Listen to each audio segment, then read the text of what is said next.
Tá todo mundo aí, né? Então, eu vou falar o que eu estava lendo hoje de manhã, porque eu não programei fazer reunião de manhã, daí o Léo precisou sair, então eu vou falar o que eu li, né? E é uma coisa muito interessante, porque assim, não só em adictos, mas a vida do ser humano, ela é assim, a gente pensa, a gente sente e daí a gente se comporta. Essa é a linha. Eu penso, esse pensamento ele vai gerar um sentimento, e esse sentimento ele vai fazer eu me comportar de uma maneira. Então, se eu penso uma coisa, que eu sinto uma tristeza, eu vou me comportar. O meu comportamento, eu vou externar isso de uma maneira muito nítida de que eu vou estar triste. Um isolamento, um choro, alguma coisa do tipo. Eu penso alguma coisa, isso me traz um sentimento de felicidade e eu vou me comportar de uma maneira muito feliz, que vai ser muito visível, uma euforia, risos, enfim. Aí o grande problema entra no seguinte, sobre as distorções cognitivas, que tem tudo a ver não só com o adicto, mas também com o ser humano. A distorção cognitiva ela não é algo apenas no dependente químico, mas o uso da droga, a alteração que ela faz sim com que eu tenha uma distorção cognitiva. E a distorção cognitiva vai fazer eu pensar não de uma maneira coerente. E quando eu não penso de uma maneira coerente, eu vou sentir não de uma maneira coerente e eu vou me comportar com um comportamento não muito coerente. Essa é a teoria. Então, a droga, ela faz isso com a gente. Não está ligado somente à dependência química, mas a droga, sim, ela faz com que, as alterações dela faz sim com que a gente enxergue a vida diferente. Essa é a distorção cognitiva. Na verdade, é uma identificação paralela à realidade. Então, a que mais se encaixou das que eu li hoje, as que mais se encaixou, na verdade todas se encaixam, mas uma talvez tenha se encaixado porque eu me identifiquei nela, é a distorção cognitiva de que a gente faz uma leitura da mente do outro. Isso eu me identifiquei muito, e acredito que muitos vão se identificar. Por quê? Porque na minha adicção, principalmente por causa das paranoias que eu tinha, eu imaginava que a pessoa estava pensando uma coisa e eu não sabia se era verdade, mas naquele momento, a distorção cognitiva, a gente vive como se aquilo fosse algo absoluto e verdadeiro. O que eu quero dizer? Eu penso uma coisa que o outro está pensando e eu vou me relacionar com ele, me tratar com ele como se aquilo fosse algo absoluto. Ele está pensando aquilo. Mesmo que ele não tenha nenhum comportamento que me prove, mas na minha cabeça, na minha distorção, é aquilo. Isso acontece muito em relacionamento. Ela está pensando isso. Ela vai fazer isso. Ela está meio que flertando com alguém. E daí, no nosso encontro com ela, é só um exemplo, eu vou dar outros exemplos, a gente vai tratar a outra pessoa como se ela estivesse fazendo aquilo que na minha cabeça, na minha distorção, ela está fazendo. E eu trato a outra pessoa mal. É onde a família não entende nada.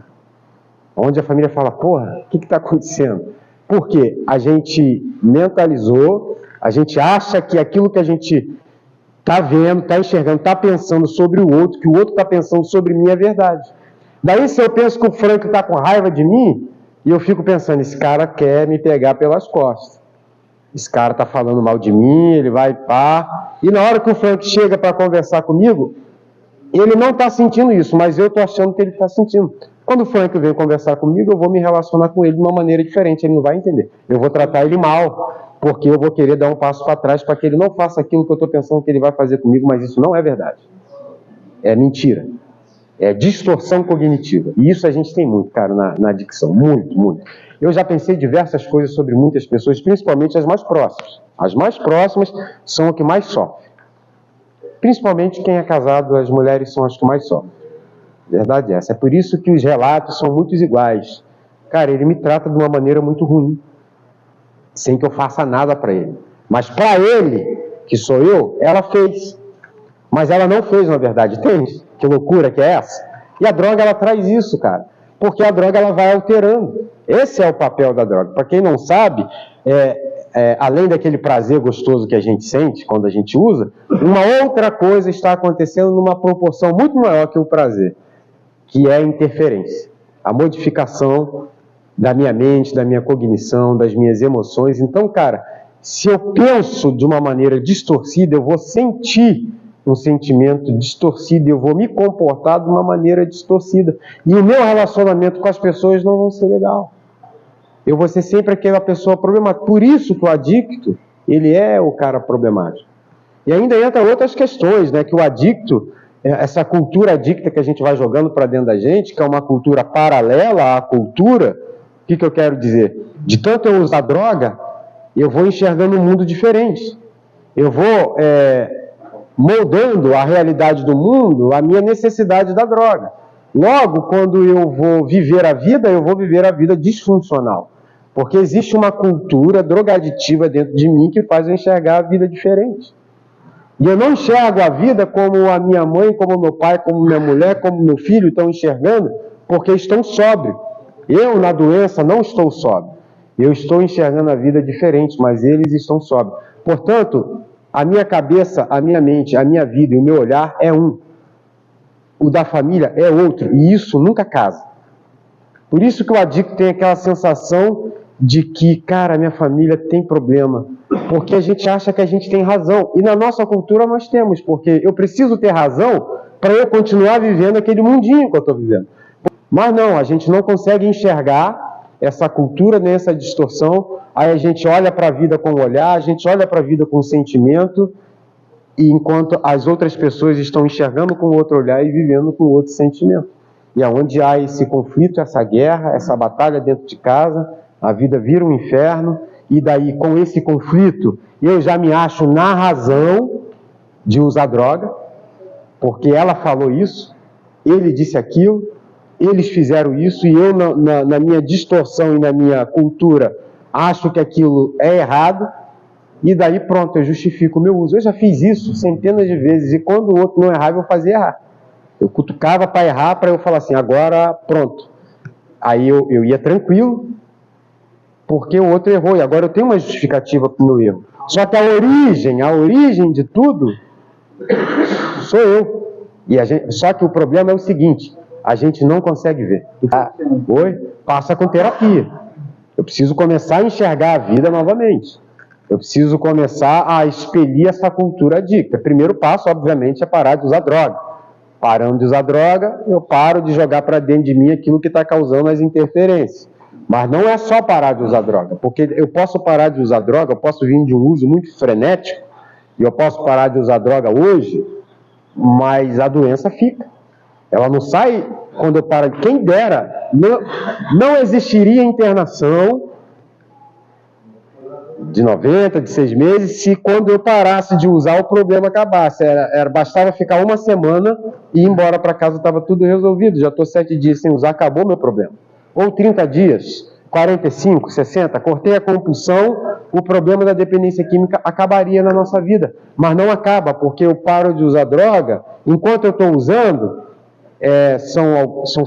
alguns sentimentos tomam conta de mim no uso. Quando eu paro de usar, outros sentimentos, movidos pela paralisação do uso da droga, vão me possuir também. E a doença, ela permanece ativa, ela pode permanecer sempre ativa, mesmo sem o cara não usar droga, e ele continua com esse pensamento e com esse comportamento, achando que sabe o que o outro está pensando, e a gente traz isso como uma verdade absoluta, e eu me comporto com ele como se aquilo fosse verdade, mas não é. Eu não tenho nenhuma prova de que aquilo é real, isso só é real na minha distorção e na minha cultura. Oi? A quebra de compulsão é quanto tempo?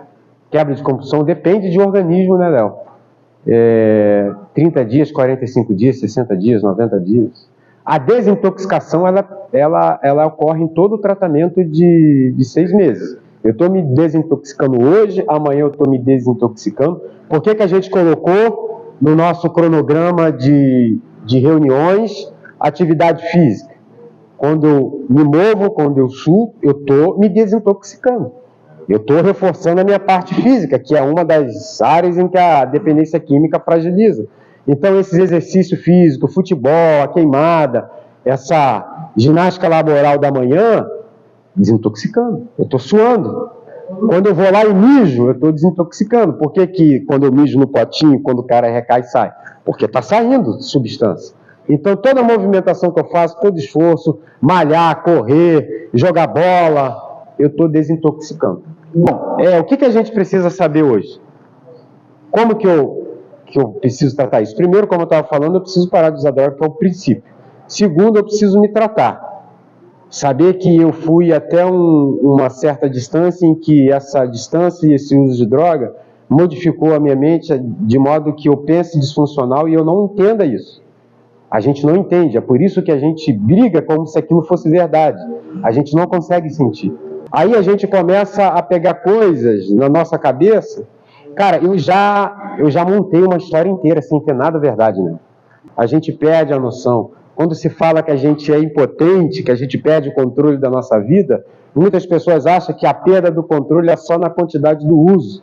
A perda do controle da vida, ela é a perda em todas as instâncias, é no pensamento, no comportamento, nas emoções, no uso.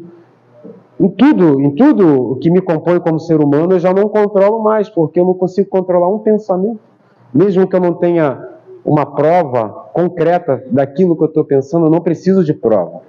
Sou eu adicto que estou pensando e aquilo é verdade. E isso, no nosso caso, de uso de droga, é muito mais intenso.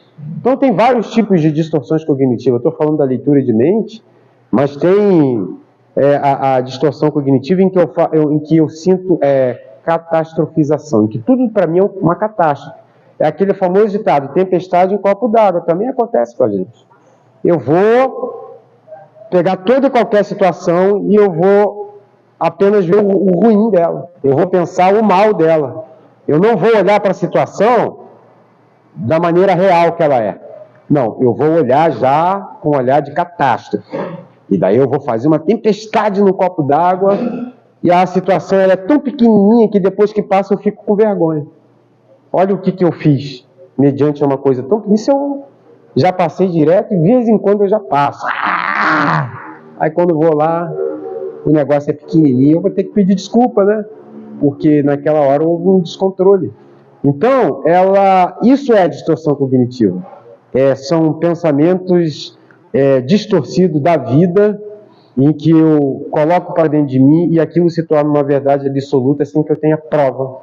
Eu não preciso mais de prova concreta. Eu estou pensando, se eu estou pensando é verdade.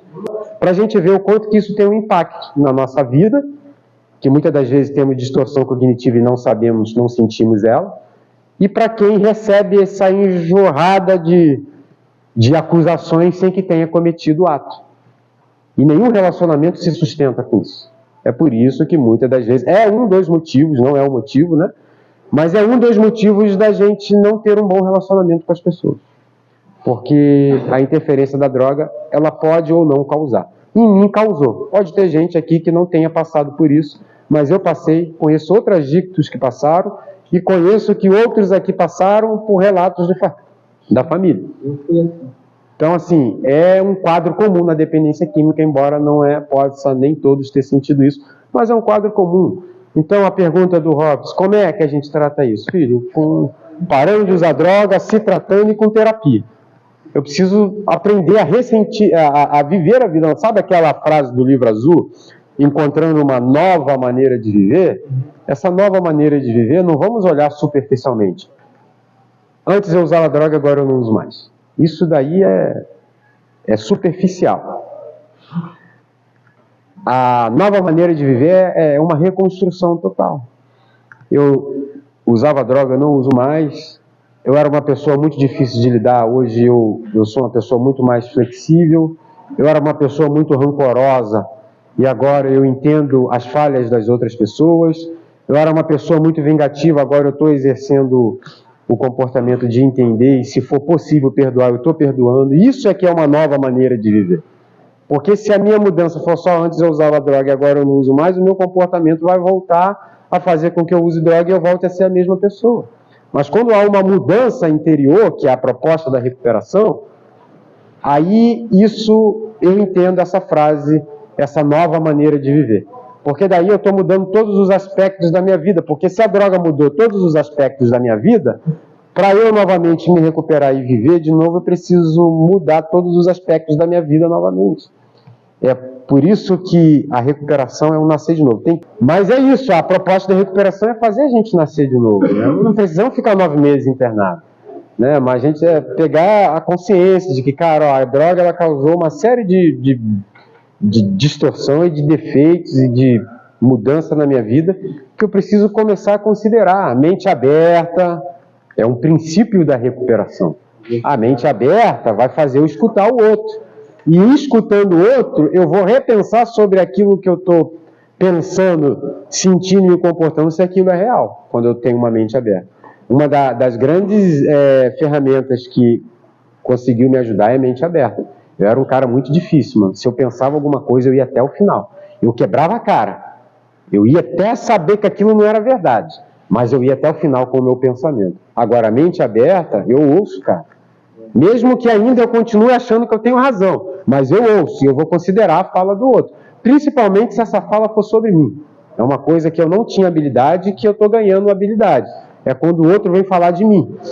E daí eu não tenho mais aquela reação explosiva. Vai para aquele lugar, rapaz, você está falando de mim, olha a tua vida. Não, uma pessoa vem falar sobre mim, beleza, eu vou pensar sobre isso. Se pensando sobre isso eu achar que ela está equivocada, eu vou falar. E daí você vai conseguir explicar e a outra pessoa vai conseguir entender. Agora, se o que ela falou for verdade, levanta a cabeça e tenta melhorar isso daí, porque se for verdade, é verdade, não adianta eu negar, porque a verdade é verdade. Eu posso negar. Ah, ser egoísta. Ah, eu não sou não, mas continuar sendo egoísta. E as pessoas me chamando de egoísta, eu falando que eu não sou, mas na verdade eu sou. Eu só estou mentindo para mim. Mas a realidade da minha vida é que eu sou um egoísta. Essa é. E na adicção, nós somos egoístas e demais. Só pensamos no nosso uso, no nosso prazer, no que vamos conseguir para usar a droga, e vamos passando os outros para trás, e passamos por cima de todo mundo, enganando pessoas e manipulando pessoas, só para a gente ter o acesso à nossa substância de prazer, e dando-se o outro, não importa o que isso vai gerar de consequência, eu alcancei a minha droga e está tudo bem. Isso é um egoísmo, só estou pensando em mim. E é um egoísmo destrutivo ainda, né?